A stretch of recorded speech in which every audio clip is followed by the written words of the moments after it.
berikutnya, yaitu efficiency is a strategic choice amidst the threat of 2023 recessions. Dan inilah Amelia Yahya.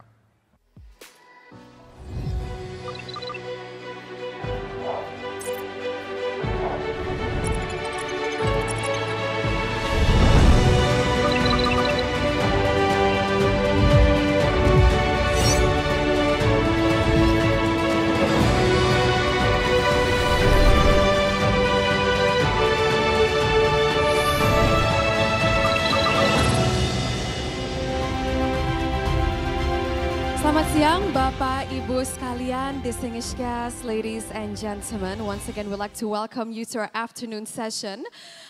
Welcome to the Business Forum of OCBC NESP. Izinkan saya untuk perkenalkan diri terlebih dahulu. Nama saya Amelia Yahya dan saya senang sekali bisa berada di sini untuk menjadi moderator tentunya di acara yang sangat ditunggu-tunggu ini dan sangat bermanfaat ini. Distinguished guests, ladies and gentlemen.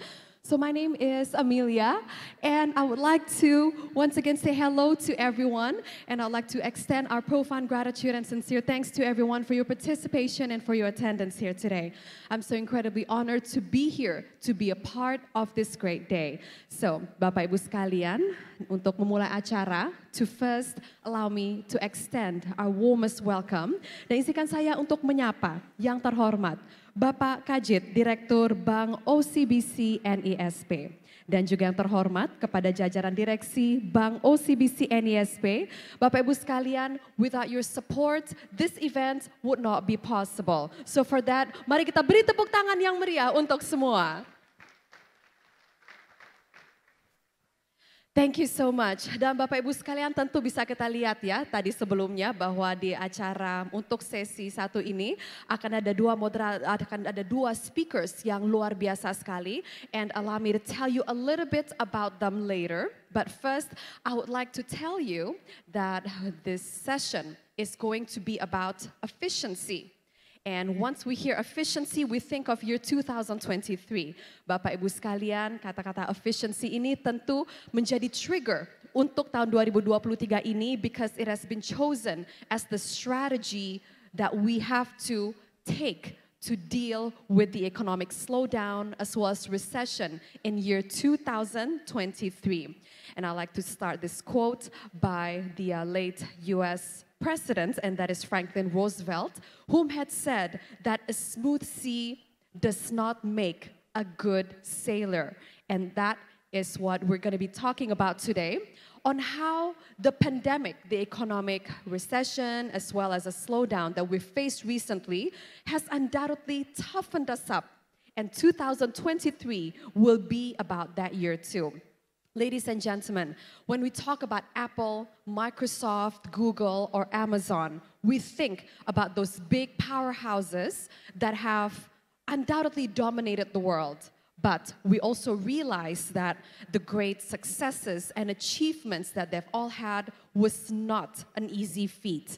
Ladies and gentlemen, tentu untuk mencapai kesuksesan dalam level itu tidaklah mudah. Karena itulah Bapak Ibu sekalian, the trials and errors that we go through life is what makes us stronger. And what they say, if it doesn't kill you, it only makes you stronger. Bapak Ibu sekalian, even at home, companies like Tokopedia and GoTo are going through the same things, that to reach that level of success undoubtedly needs the trials and errors that they've faced. And for a company to go up and down the business cycle and going through economic difficulties undoubtedly has given them the experience and the valuable lessons that they have all earned. And great leaders do know that when it comes to war, how they go about the war will determine how they will go about out of the war. And there are many companies that were born and grew in the middle of the economic difficulties. Let's talk about the pandemic, the COVID-19 pandemic that we've all faced.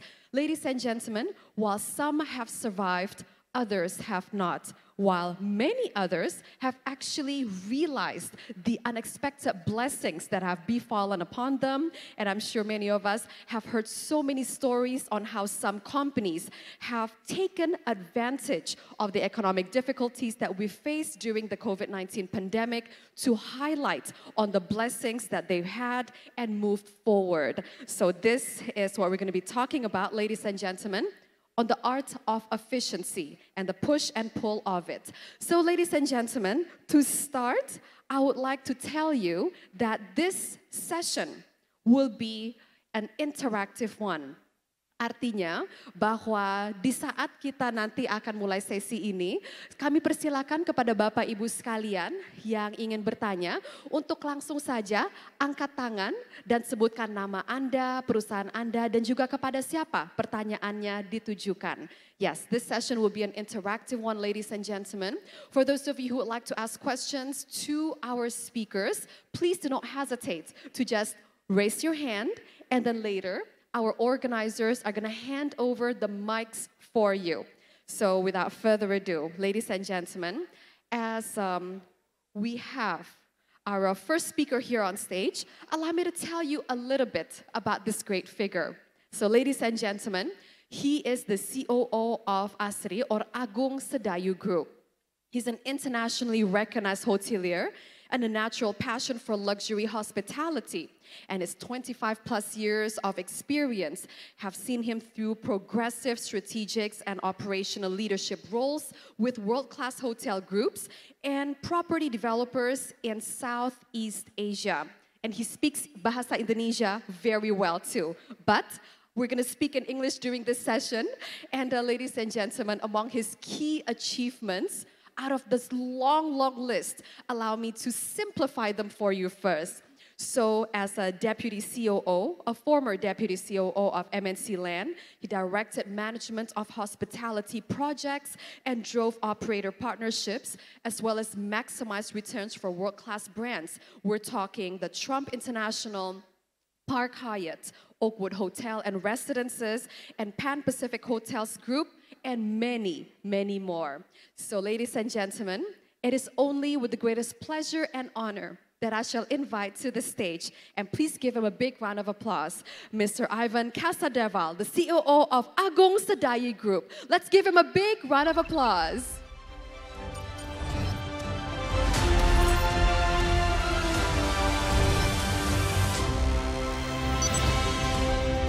Halo Bapak, apa kabar hari ini? How are you doing today?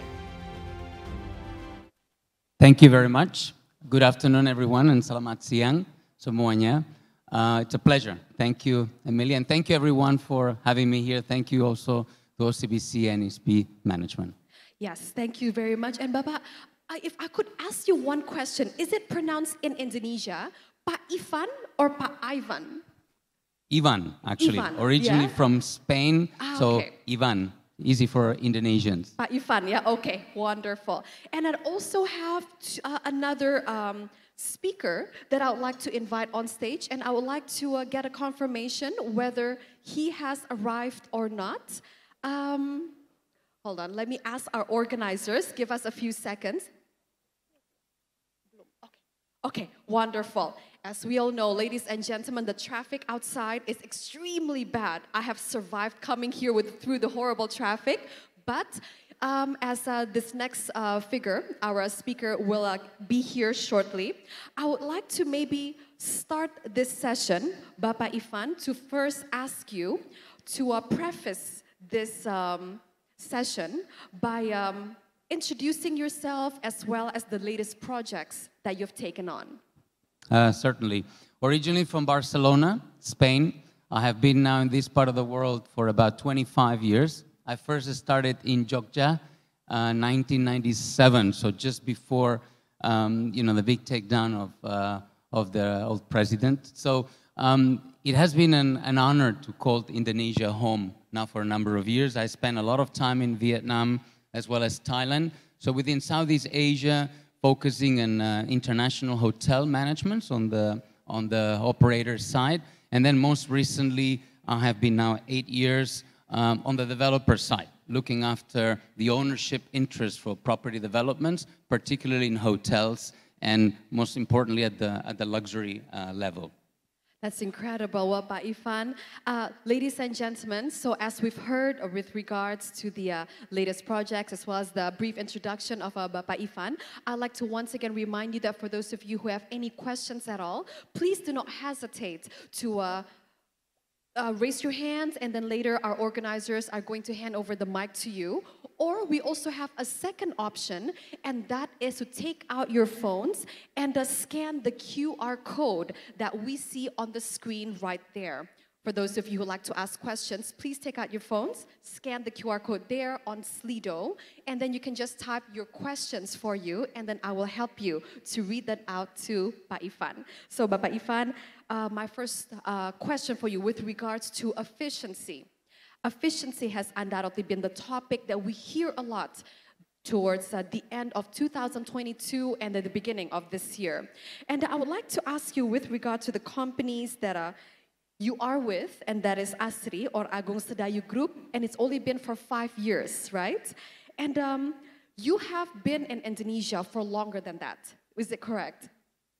That is right. So, let me first try to say that this is, mind-blowing. The fact that we're all here this afternoon, gathered together, again physically, mostly without masks, and being able to enjoy gathering again together. Our industry, particularly hospitality and property, we've struggled a lot for the past few years, and we see the light at the end of the tunnel. I also have to say that Indonesia particularly has enjoyed very good wins in the past couple of years. We've enjoyed a very strong pent-up local demand that have kept us a little bit more afloat, perhaps, as some of our other neighbors within the Southeast Asia region. So, being able to have a strong demand, being able to having, learned the hard lessons of the pandemic with the support of the government, with the resilience and the drive, I think, of the Indonesian people, who, by the way, got me here my very first time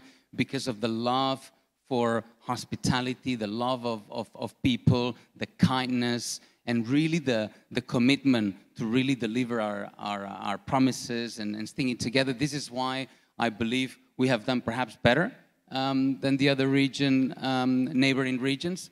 And particularly for Agung Sedayu Group, 50 years developing, mostly mixed-use developments. ASRI, as a subsidiary, we have been able to focus into lifestyle, into premium experiences. We have large mixed-use developments. We've been able to offer something different to the market, predominantly local market. Again, a market that is very savvy, a market that travels a lot, that had very high demands. So we've been able to conceive developments like Panda Indah Kapuk, where we've got hotels like our Swiss Hotel, our Mercure development. We've got an Oakwood as well. But also most recently and during COVID as well, District 8 in SCBD. And that was a real crowning milestone, if you will, in our fight against the pandemic, in our proof, that we could actually develop during times where people were perhaps scared at home and keeping away from mingling. We were fighting with projects, with marketing, with colleagues on how to envision the future. So these developments, bringing in hotels together, bringing in apartments, retail experiences, offices, this is what has made what Jakarta is today, what Jakarta will be of the future, creating movements, and hopefully, many of you have enjoyed them. Some of them will continue to enjoy, and obviously we have many more projects in the future. That's amazing and so incredible, Pak Ivan. And you've been in Indonesia for a great amount of time, and it was pre-pandemic, during the pandemic, and to this day. And if I could ask you, being the such an experienced figure in your industry, I would like to ask you, pre-pandemic Indonesia versus during the pandemic Indonesia up to this day, could you see a difference in how we behave, especially in terms of the hospitality business in Indonesia before the pandemic to now? I think we have all changed. In our industry, we say that some things are here to stay, some new habits during the pandemic, whether it's health focused or design focused. People say that now all hotel rooms must have balconies, right? Because everybody enjoys fresh air.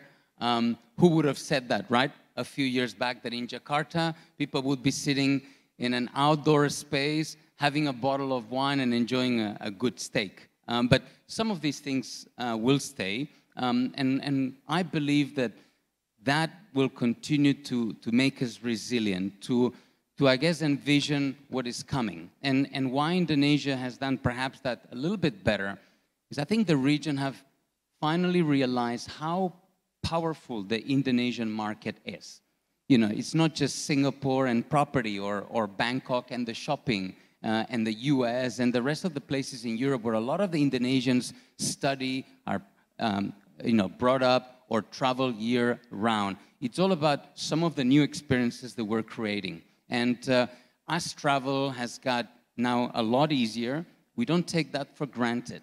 And whether the Singapore, Jakarta flights are full or not, we continue beating that against. It's a market that is resilient. We continue to travel. We continue to enjoy, being, part of global traveling. And a lot of the developments that hopefully we are doing that make us all proud will be a point in the map where people will continue coming. Why not out of KL or Bangkok or Singapore coming in and spend a weekend in Jakarta after potentially, a MICE conference, or visit some of the great sites of Jogja or some of the new developments in Indonesia. Most recently just came back from Labuan Bajo, for example, that everybody speaking about. I mean, going east in this country is just amazing. I've been here 25 years, and I was just speaking with Pak Ajit, and I haven't traveled enough and ventured north or east.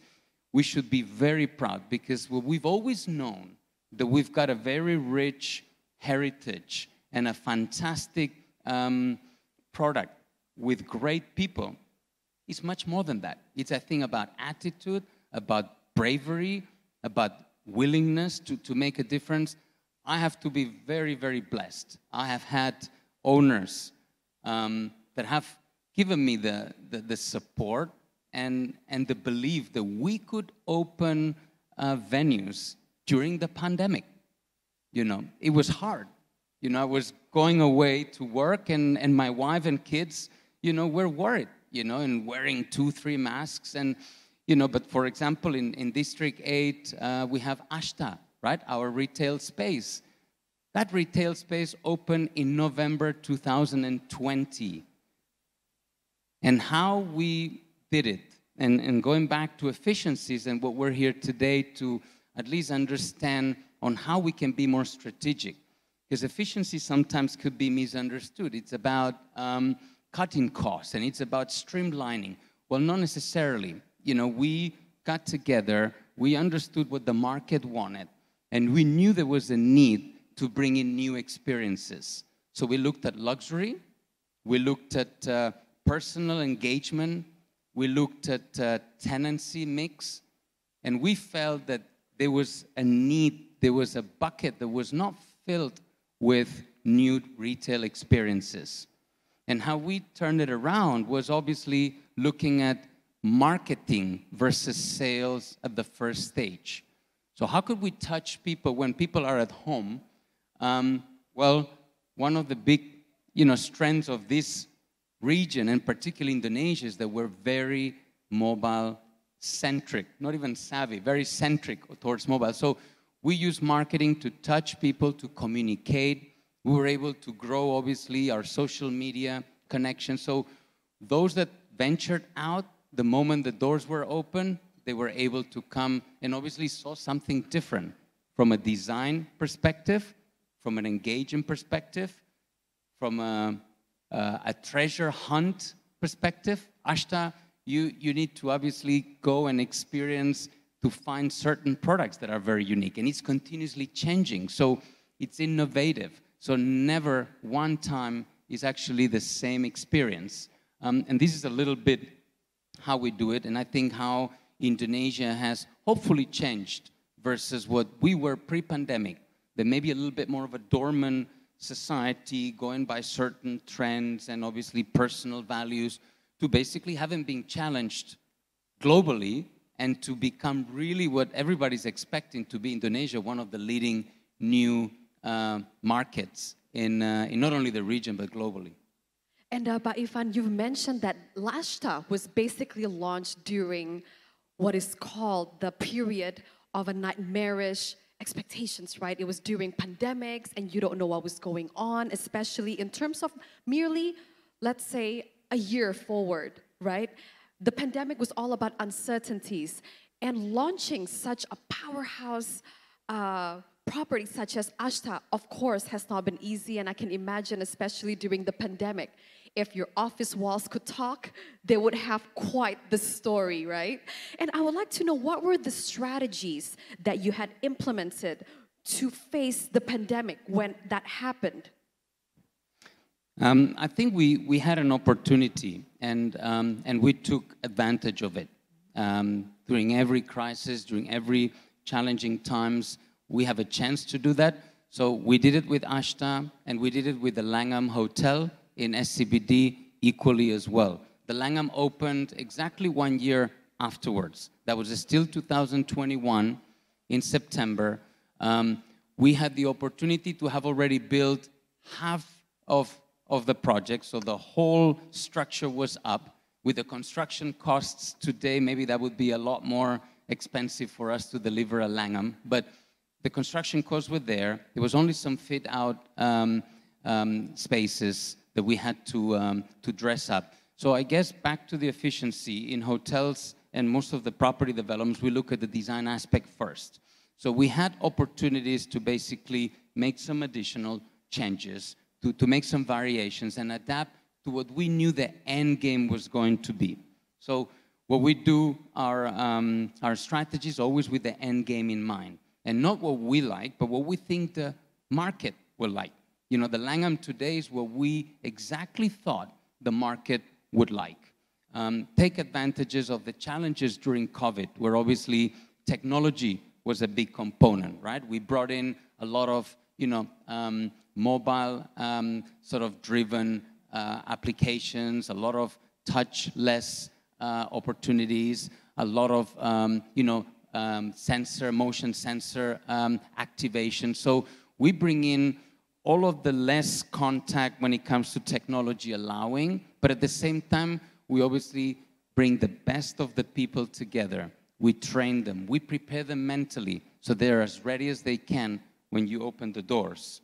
So efficiencies from an ESG perspective as well, very important for us to look at environment and how once the asset is ready, how we look at utility savings, how we look at obviously water conservation as well as recycling and waste management. So from an environmental, from a social perspective, it's very, very important as well. Looking at diversity in our management team, looking at obviously acceptance of all the differences that we could have, contributing back to the community. We believe in ASRI, we improve all of the communities that we take part on, being in Banda Indah Kapuk, being in District Lapan, or maybe Fatmawati City Center, which is our next development, or even in Kemayoran, Menara Jakarta. These are all locally in Jakarta.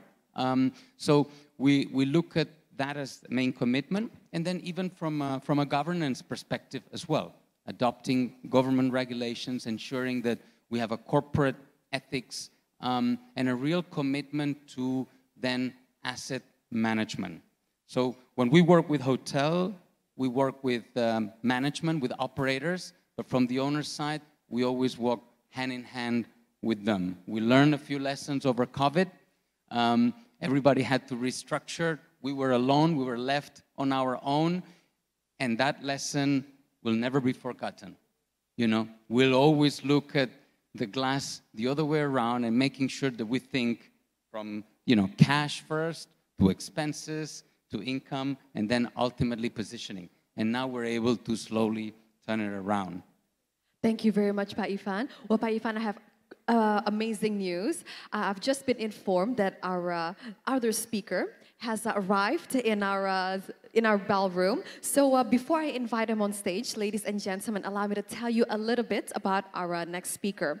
So in the realm of business, ladies and gentlemen, he's of course not a stranger to all of us.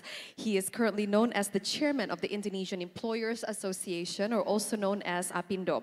And as the president director of Hotel Said Jaya International Tbk, he graduated from the Faculty of Engineering and Civil Engineering from 11 Maret Universitas Soekarno-Hatta, and also earned his master's in management at the University of Indonesia. So allow me to invite our next speaker on stage. It is only with the greatest pleasure and honor that I shall invite on stage Bapak Hariyadi Sukamdani, the chairman of the Indonesian Employers Association, or APindo.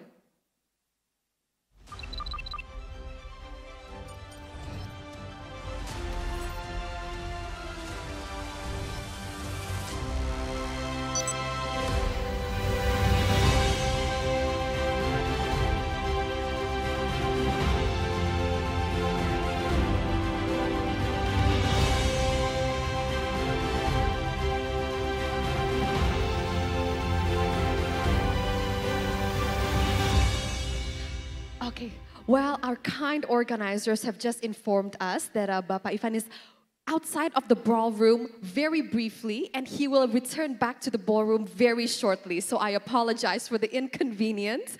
And well, back to you, Pak Ivan. And Bapak Ivan, as we all know, Indonesia is undoubtedly a country of superlatives. We are the largest economy in Southeast Asia, the largest island nation in the world, and we are also the fourth most populous country in the world. And you coming from the first hospitality to the developer's side, I would like to know, with your experience venturing out to not just Indonesia, but also across Southeast Asia, what is the difference or what are the advantages of Indonesia that maybe other Southeast Asian country doesn't have? I think Pak Hari is here now to join us. Pak Hari, ladies and gentlemen, let's give him a big round of applause.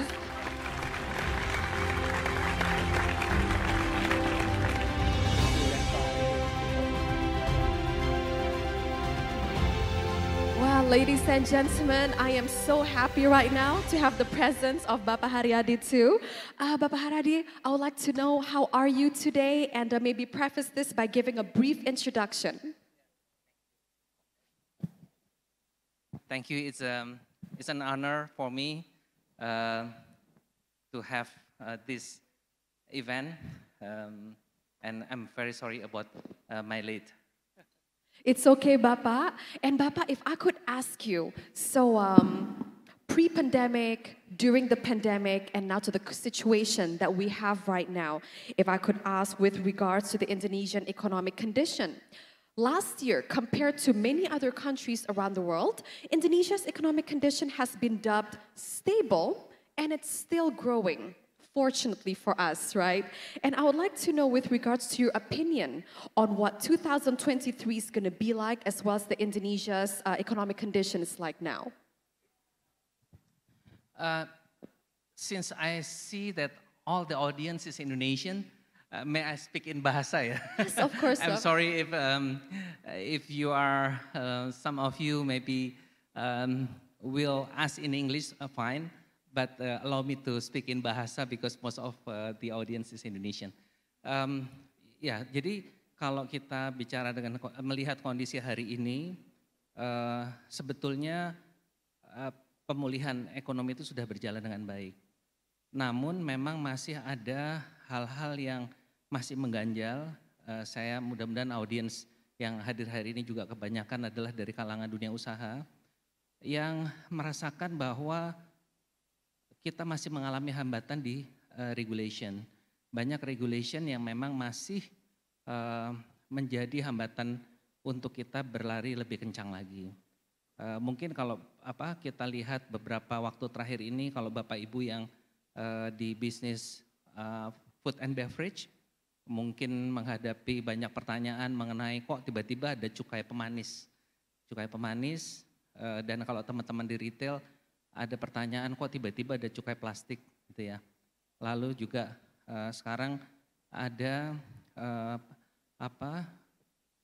aturan di hubungan pusat dan daerah, keuangan pusat daerah yang juga menerapkan pajak listrik misalnya begitu, yang jumlahnya juga cukup signifikan. Nah, hal-hal ini yang memang menjadi satu kendala bagi pemulihan ekonomi kita yang tentunya kami dari Apindo berupaya keras untuk bisa meluruskan kembali atau bisa membuat kondisi itu menjadi lebih kondusif. Jadi intinya bahwa recovery sudah berjalan, tapi memang kita masih menghadapi banyak kendala terkait dengan regulasi. Ya. Terima kasih Bapak. Nah Bapak, seperti kita bisa lihat ya bahwa setiap waktu saat pandemi ini kan ada beberapa perusahaan that survived while many did not, and while others took advantage of the economic turmoil.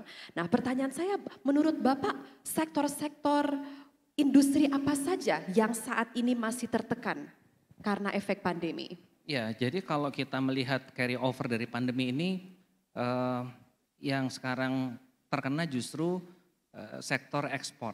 Sektor ekspor yang daerah tujuannya adalah negara yang saat ini kondisi ekonominya terkena resesi ya. Jadi Amerika, Uni Eropa, termasuk juga Inggris di dalamnya, hampir semua ekspor yang terkait dengan lifestyle, yaitu terkait dengan fashion, pakaian, sepatu,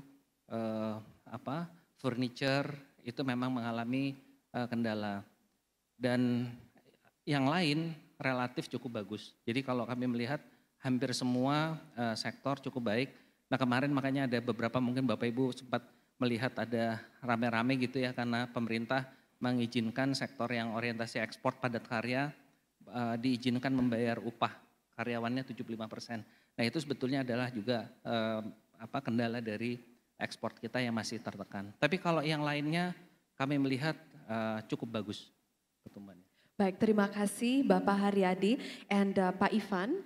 Pak Hariyadi has just told us as well as elaborated with regards to the pressures that certain industries are facing this year as well as those that are post the pandemic. And I would like to ask, is the hospitality as well as the real estate developers industry also currently being pressured due to the economic slowdown that experts are saying we're facing this year?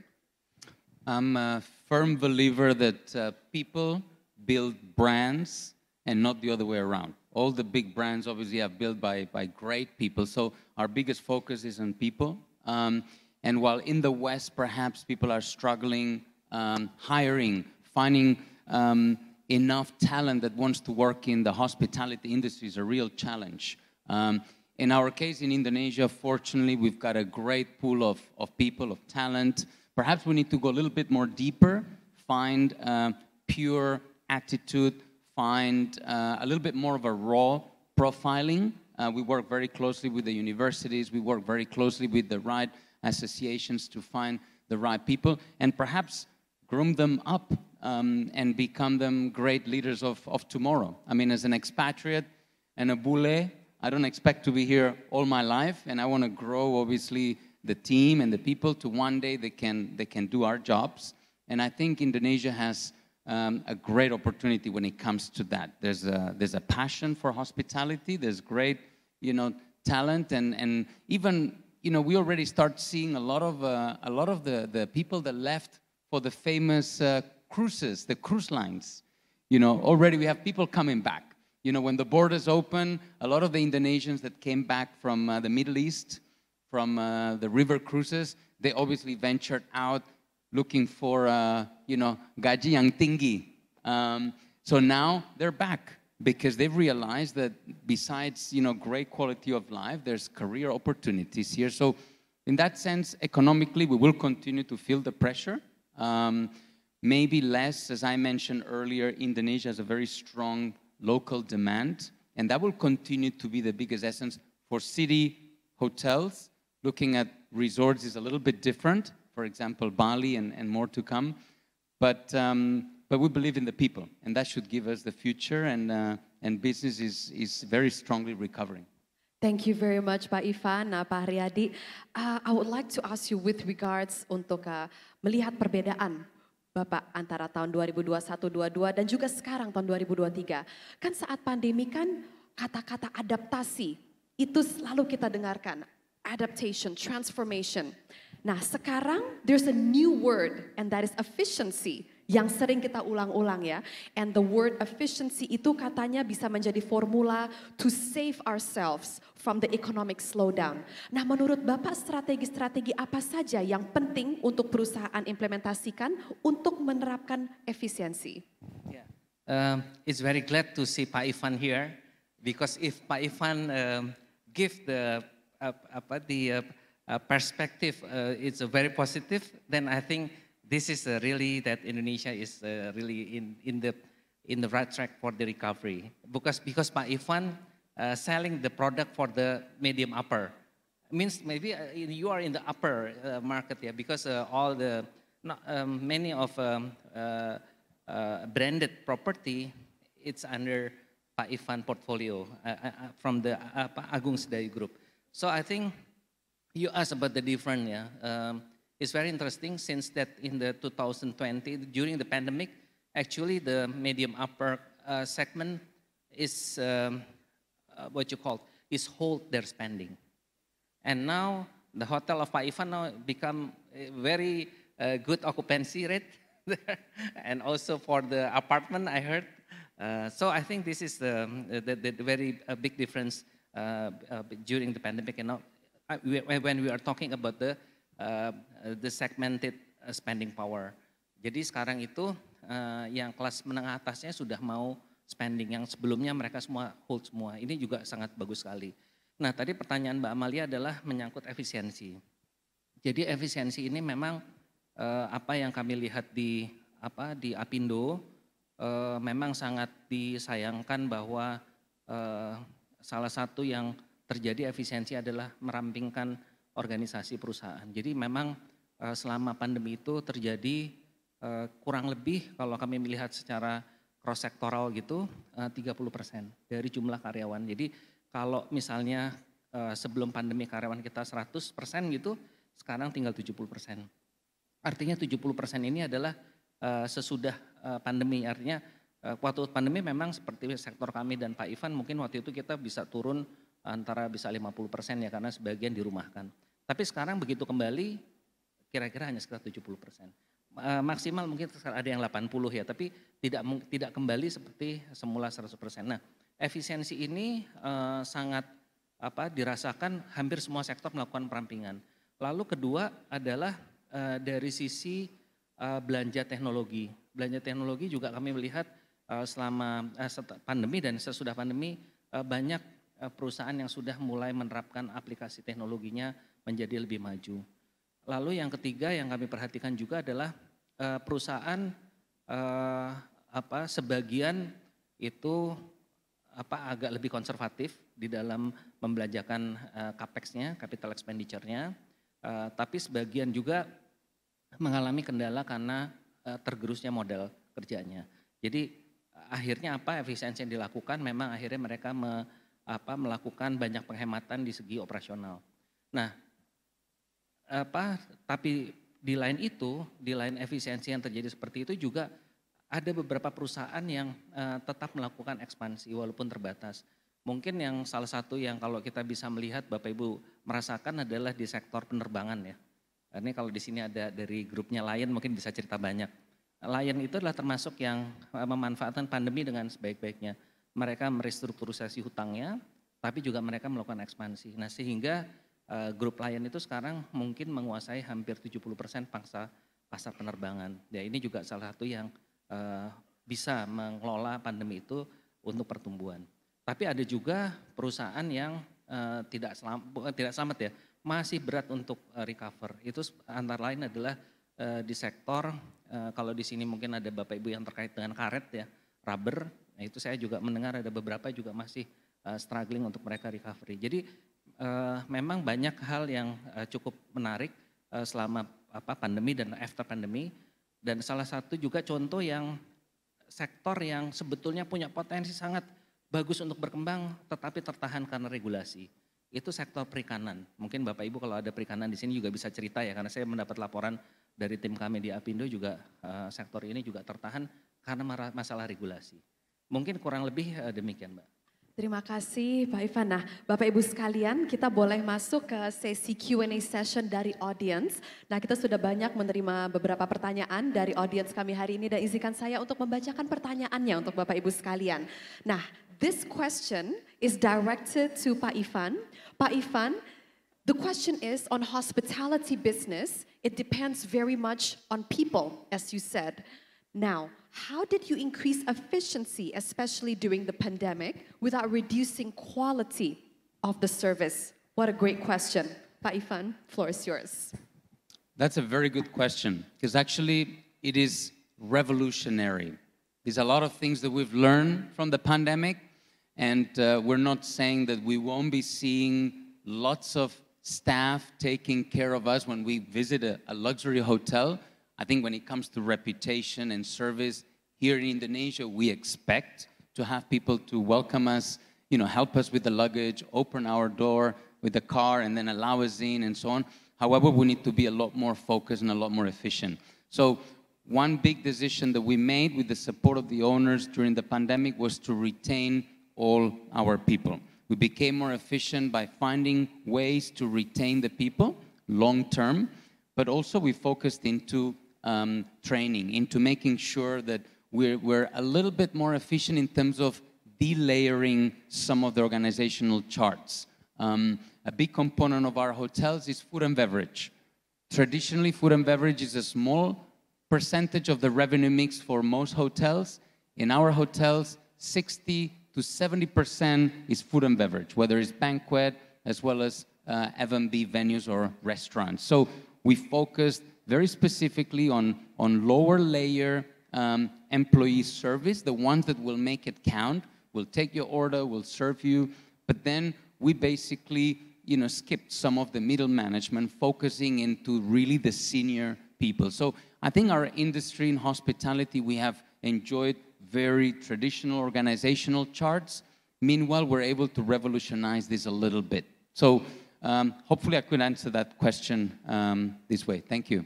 Terima kasih banyak Pak Ivan. Nah, Bapak Hariyadi tadi kan udah pertanyaan ini mengenai branding dan juga efficiency ya. Nah, untuk pertanyaan selanjutnya ini ditujukan untuk Bapak Hariyadi mengenai dia strategi apa saja yang mungkin Bapak bisa suggest atau sarankan for balancing efficiency and sustainability in business operations. Ya,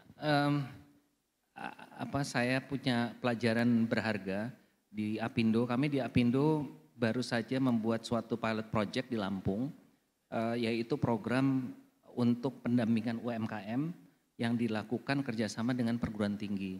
Kami beri nama program ini adalah Apindo UMKM Merdeka.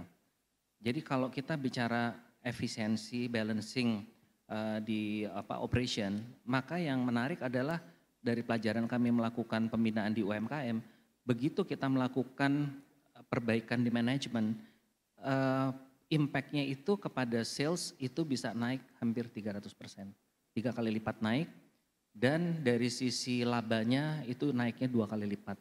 Jadi di sini efisiensi yang perlu kita lakukan itu sebetulnya kalau pengalaman kami dan belajar dari pelajaran Apindo UMKM Merdeka itu adalah lebih kepada di manajemen. Jadi manajemen ini yang sebetulnya akan mengatur lebih baik di mana. Nah, kebetulan saya sama Pak Ivan backgroundnya sama, kami sama-sama di hospitality. Kami punya properti di Bali. Di Bali itu kalau Bapak Ibu tahu Sheraton di Kuta di Bali itu properti kami. Ada beach walk, karena tahunya beach walk ya. Nah, waktu selama pandemi kemarin kami malah bikin hotel baru. Namanya I Love ya, under Marriott. Kita orang-orang pada itu kita malah ekspansi gitu. Kita malah ya udah terlanjur gitu ya. Apa yang kami lakukan itu ternyata berbuah hari ini. Jadi tergantung kita melihat efisiensi itu bagaimana. Karena ada juga yang melakukan efisiensi begitu recover, dia nggak bisa serap pasar ketinggalan gitu. Nah kebetulan dalam kasus ini kami memang kami sempat tutup 6 bulan hotel kami di Bali di Sheraton. Tapi waktu kita buka kita juga melakukan ada ekspansi, ada capex yang juga kita keluarkan. Nah hari ini kita mengalami dampak positifnya begitu. Jadi kembali efisiensi itu menurut pandangan kami adalah tergantung dari masing-masing perusahaan itu seperti apa. Tapi kata kuncinya adalah bagaimana manajemen, kelincahan manajemen itu di dalam mengantisipasi itu. Gitu. Seperti itu Mbak. Ya. Terima kasih banyak Bapak Hariyadi, dan tadi Pak Ivan juga telah menekankan pentingnya branding Bapak. Nah di saat tahun 2023 ini banyak perusahaan-perusahaan yang melakukan efisiensi, bagaimana caranya untuk perusahaan-perusahaan untuk to maintain the branding aspect di saat mereka melakukan efisiensi Pak? Jadi, sorry diulang lagi bagaimana pertanyaan? Bagaimana cara perusahaan-perusahaan untuk maintaining a good brand dengan tetap brand, yeah, about brand, okay. Exactly. Okay. So about brand, actually the brand is built for long term Mbak ya. Jadi for long term, then sometimes di dalam critical situation seperti kemarin itu memang mau tidak mau kita juga mengalami kendala. Tetapi karena brand ini dibangun dalam waktu jangka panjang, kalau ada turbulensi seperti kemarin, customer itu masih bisa memaklumi. Jadi menurut saya kalau brand itu is not an important issue ya. It's like in your property ya Pak Ivan ya. Pak Ivan juga selama pandemi kemarin juga terpaksa nggak ada tamu juga gitu about your property Langham ya Pak ya. Tapi dia tetap buka terus gitu kan, buka terus walaupun tamunya mungkin berat sekali. Jadi mungkin servis juga akan turun pada saat itu karena memang orangnya nggak ada. Tapi poinnya adalah kalau terkait dengan brand, menurut saya tidak ada impact yang berarti. Ya. Baik, terima kasih. And Bapak Ivan, if you like to add? Maybe if I can add, the same way that we have learned personally the lesson, we are a lot healthier, we're a lot more, focused into well-being. If there's ever another situation we need to, show staying ahead of the game and looking after ourselves and our beloved ones, we will know, we will make sure that the train does not pass without jumping on. Our corporate, structures are the same. We have learned our ways, and everybody's, being, out of that comfort zone, ahead of the game, expecting the unexpected, being a lot more agile and a lot more resilient than we've ever been. We know. We've been hiring people that did not work during the pandemic, and they have a little bit of a stain in the CV, because we want to know people that have gone through this pandemic, learn from it, and then obviously act upon it. So, this would be the way to balance what we do personally, what we do professionally and ethically. Excellent. And Bapak Ivan, and you've mentioned the power of staying balanced as well as well-being. And I guess this next question from the audience is also a part of, for you to elaborate on that. On what strategies do you suggest for balancing efficiency and sustainability when it comes to business operations? There's no success without sustainability, right? And every different sector looks at it from different angles. From a professional aspect, we look at ESG, as we mentioned, environment, social responsibility, as well as corporate governance. I want to add in what we do internally in our group to look after our people.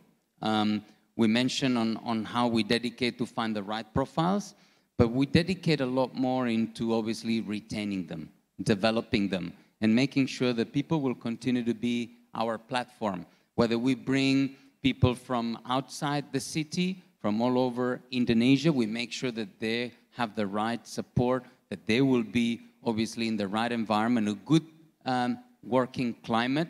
But also if we bring them from overseas, we want to make sure that the partners are in good condition, the children are in good take. So it's all a good way to balance and personally obviously ensure that everybody stays fit. You want to stay fit here, you got to stay fit elsewhere. So making sure that we have a good balance also physically as well. Thank you very much, Pak Ivan. And Bapak Hariyadi, we talk about efficiency that leads to downsizing that many companies have been doing, Bapak. So since the past 2 to 3 years, we've had many companies that are on the attempt of downsizing. So what do you think are the strategies that you think, because many companies, when they do when they implement efficiency and downsize, and if they do it too much, the company collapses. So they need to understand the art of how to stay efficient while still maintaining the business. So how do you mitigate the risk, Bapak? Yeah, when we are talking about the efficiency and risk, it's again back to how the management capability to calculate the risk. Yeah. So we see that all the risk actually can be calculated. Semua risiko itu bisa diperhitungkan. Nah, sekarang itu tergantung kita itu mau mengambil efisiensinya itu di mana dan kita mau mengambil risikonya di mana. Jadi ya tadi sebagai contoh aja saya sampaikan contoh saya di grup saya saja. Pada saat pandemi kita mengalami betul-betul situasi yang berat ya, karena saya ambil contoh properti saya yang di Bali, kami di Bali itu hotel dan retail jadi satu. Dua-duanya kena impact. Nah, efisiensi kita pasti lakukan, mulai dari operational operational aspek semuanya kita turunkan, mulai dari listrik, air dan sebagainya kita turunkan, termasuk dia merampingkan perusahaan. Tapi di sisi lain kita juga mengalkulasi resiko tadi. Kalau kita tidak melakukan ekspansi, walaupun ekspansi terbatas, itu pasti kita nanti akan kalau ada saingan baru kita agak repot gitu kan. Nah, sehingga itu kembali ke kita. So we should balancing between the efficiency and also how we should go for for take another expansion. Jadi menurut saya dua-duanya itu memang harus dijalankan secara cermat. Tadi saya cerita sedikit mengenai grup Lion ya. Saya bukan orang penerbangan tapi seorang pariwisata yang sangat dekat sekali dengan dunia penerbangan. Kami melihat mereka juga memperhitungkan itu, efisiensinya juga jalan tentu dengan komplain dari penumpang segala macam, tapi mereka juga melakukan ekspansi dengan menambah armada dan sebagainya, sehingga dia sama-sama begitu keluar pandemi dia mempunyai pangsa pasar yang lebih besar. So I think this is the very important to see because the efficiency, if you are talking the efficiency almost the same, pasti dilakukan nomor satu perampingan organisasi. Karena itu kan bisa jadi fixed cost ya, yang namanya orang ya, bisa menjadi overhead yang jumlahnya bisa seperti fixed. Kedua itu adalah semua yang terkait dengan operasional, pasti juga akan dikurangi di luar daripada karyawan. Nah, rumusnya semua hampir sama, Mbak Amalia. Tetapi yang paling penting justru adalah bagaimana kita tuh tetap bisa tumbuh. Nah, itu yang tadi saya menarik tuh yang saya cerita tentang UMKM itu. Mereka itu kan kalau UMKM itu persaingannya ketat loh mereka tuh. Tapi begitu anak-anak yang kita bina, anak-anak yang kita mentorkan turun ke lapangan, binaan kita tadi itu naik, salesnya naik 3 kali lipat, untungnya naik 2 kali. Itu semua karena apa? Karena manajemen kan. Manajemen itu mengatur bagaimana di satu sisi ada efisiensi, di lain sisi ada yang paling penting juga inovasi dan diversifikasi produk.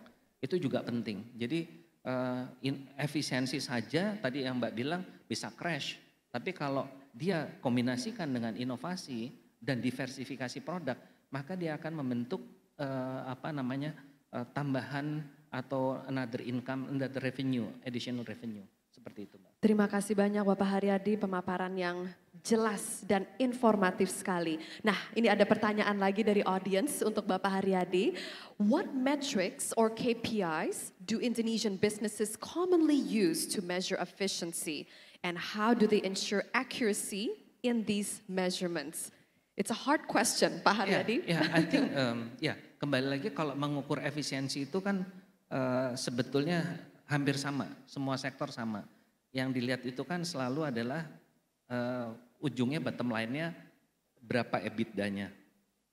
Punya sales tinggi tapi kalau boros ya EBITDA-nya kecil. Jadi kita selalu mengukurnya adalah seperti itu. Seberapa efisiensi kita lakukan, seberapa nantinya EBITDA-nya muncul. Seperti di sektor saya sama Pak Ivan ini sangat menarik karena kalau kita turunkan efisiensi sampai maksimal, orangnya kita kurangi, servisnya pasti jelek. Pasti orang nunggu lama, kebersihannya jadi bermasalah ya. Karena yang membersihkan housekeepingnya itu jadi. Nah, jadi kita harus melihat pada akhirnya efisiensi yang kita lakukan akan menghasilkan EBITDA-nya gimana gitu. Itu hasil daripada gross operating profit dan di ujungnya adalah net profitnya nanti seperti apa. Jadi measurementnya saya rasa sama semuanya ya.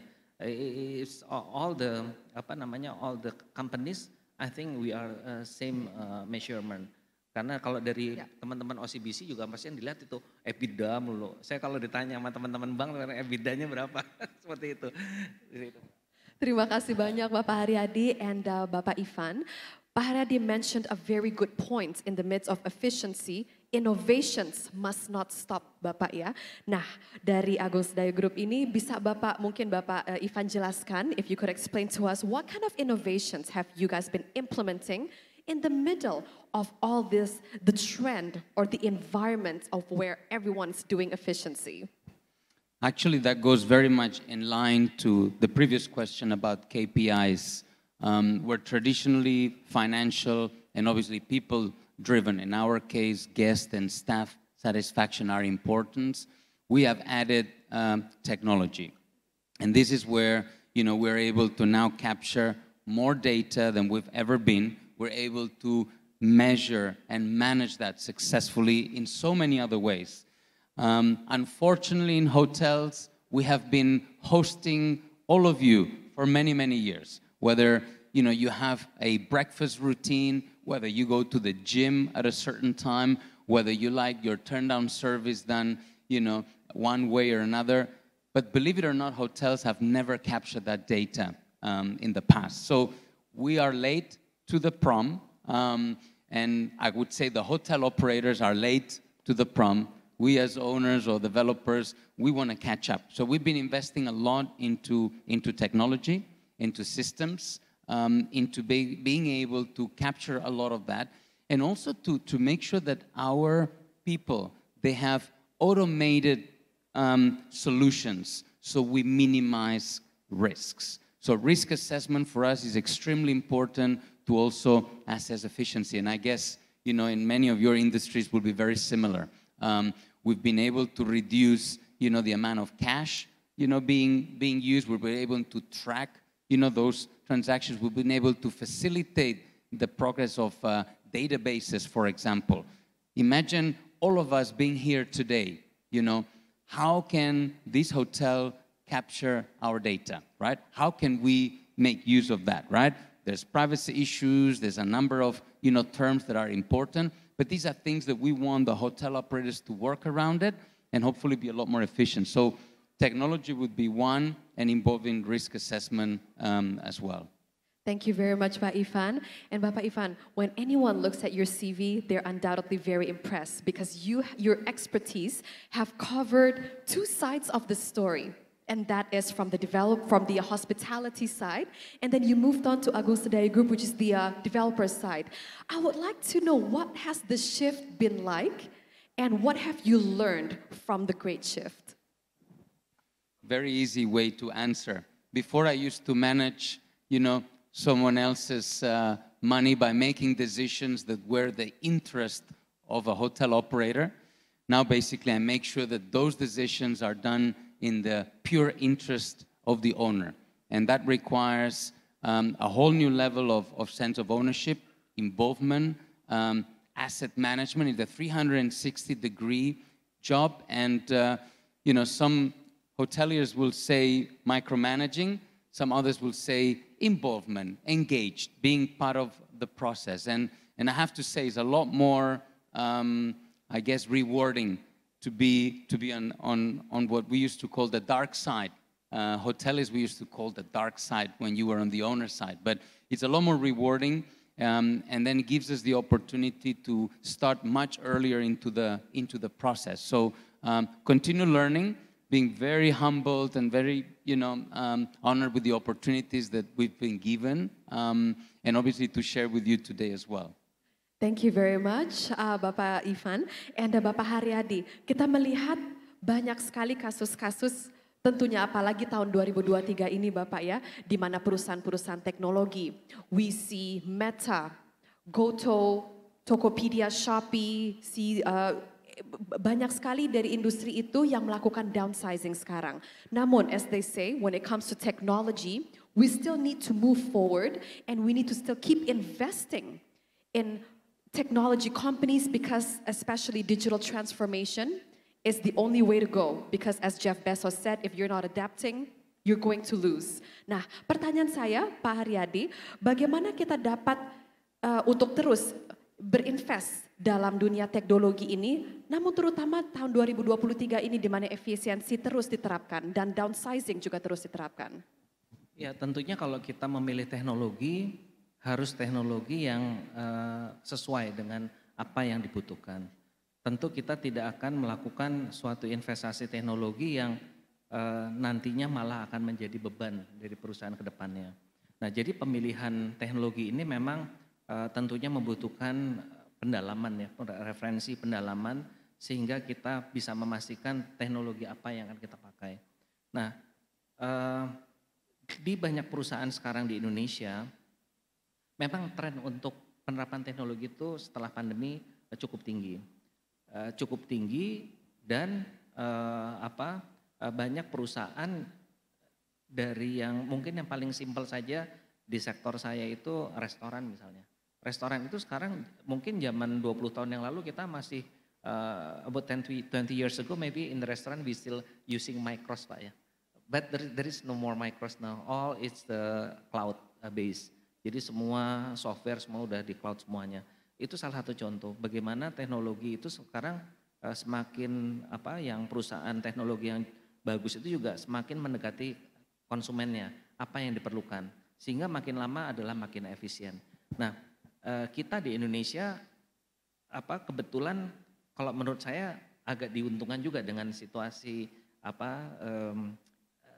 kita yang cukup konservatif ya. Jadi kalau kita mungkin terlalu advance teknologinya kita mengalami trial and errornya lebih duluan. Nah kita ini lebih di sini kita sudah yang melewati trial and error atau orang lain kita mendapatkan manfaatnya terakhir. Jadi kalau menurut saya di sini kita masih lebih baik kondisinya karena tidak melewati itu orang lain yang melewati atau negara lain yang melewati. Dan di dalam investasi di teknologi ini apa yang saya lihat itu memang referensi itu menjadi penting. Karena kalau kita yang kebagian duluan itu faktor resiko gagalnya juga tinggi. Nah itu juga kita harus perhatikan betul referensi orang yang make siapa. Dan biasanya di Indonesia banyak yang mau masuk belum ada yang memakai teknologi itu. Nah kalau kita yang jadi kelinci percobaan itu biasanya kita harus dalami betul supaya nanti tidak rugi dalam investasinya. Terima kasih banyak Bapak Hariyadi. And now my last question to my dear speakers. I would like you to give me one word or fine, let's negotiate 2 words. To basically when you think of efficiency in year 2023, what is the word that is the most important to strategize the best type of efficiency? Apakah itu balance or collaboration or control? Maybe we'll start with Bapak Ivan. Let me know 1 or 2 words and why you picked those words. Very simple. Innovate or die. I love that. And why is that? Let's give him a big round of applause. Innovate or die. And I would like to know why.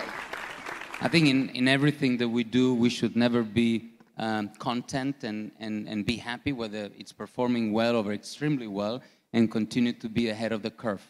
These are responsibility as leaders, as drivers of the business. And the moment we sit on those results, ultimately, we will start dying. So in many ways, professional, personally, invite everyone to continue, striving for becoming a better person, a better professional. Excellent. The need and the importance of innovation. And now Bapak Hariyadi. kalau dari perspektif saya ya, kalau kita bicara efisiensi itu kan salah satu elemen ya. Kalau saya melihat justru yang paling penting adalah kata kuncinya bagaimana kita bisa apa istilahnya re-energize management team. Karena dari situ dengan kita memiliki tim manajemen yang re-energize tadi dengan semangat baru, dengan apa agility yang baru, itu akan akan diikuti oleh efisiensi di semua sektor. Jadi kata kuncinya menurut saya adalah re-energize teamworknya. Terima kasih banyak Bapak Hariyadi. Mari kita beri tepuk tangan yang meriah. Luar biasa sekali pemaparannya. Nah Bapak Ibu sekalian, if you may allow me to maybe wrap up a little bit with regards to this topic, and that is efficiency. And I think I would like to end this with a quote from Robert Kiyosaki that says that do not let the fear of losing be greater than the excitement of winning. And when it comes to efficiency and cutting costs, I think Warren Buffett says it best. And it says, he said that while price is what you pay, value is undoubtedly what you earn. So when it comes to efficiency and cutting costs, just as Bapak Hariyadi says, like just now, balance is so important. You either remain balanced and continue to innovate, or you may collapse. Ladies and gentlemen, I'm so incredibly thankful to have the insights of our great speakers. Once again, let us give them a big round of applause. Thank you so much. And now I would like to ask our speakers to please stand with me. And I would like to invite Bapak Kajit, Direktur OCBC NISP, untuk naik ke atas panggung untuk memberikan token of appreciation kepada speakers kami hari ini. Bapak sekalian, mari kita beri tepuk tangan yang meriah untuk Bapak Kajit.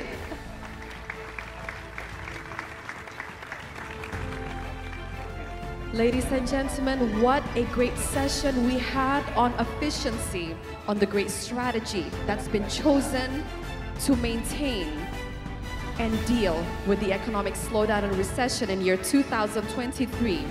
And as our speakers have emphasized, is the importance to innovate and the importance to remaining and maintain balance. Dan selanjutnya untuk Bapak Ivan. Dan kita akan tutup dengan sesi foto bersama. I would like to ask Bapak Hariyadi, Bapak Ivan, dan juga Bapak Kajit untuk berdiri di tengah untuk foto bersama. Dan kami persilahkan kepada teman-teman fotografer untuk mengabadikan momen ini.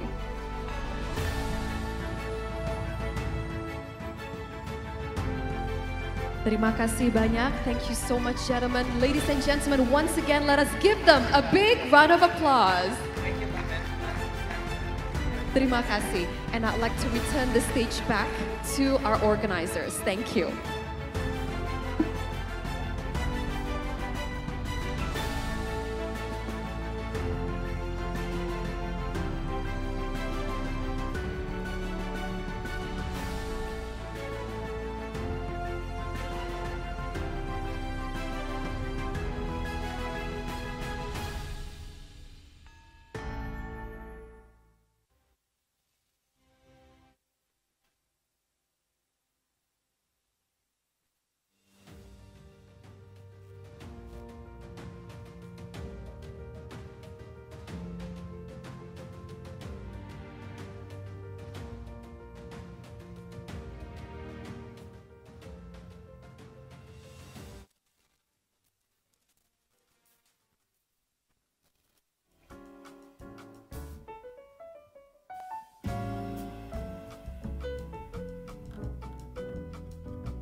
Baik Bapak dan Ibu sekalian, terima kasih telah mengikuti sesi panel bersama Mbak Amelia, Pak Hariyadi, dan Pak Ivan. Bapak dan Ibu sekalian, kami informasikan bahwa sesaat lagi di ruangan ini kita akan menyelenggarakan Premier Banking and Private Banking Class dengan judul Finding the Next Unicorn.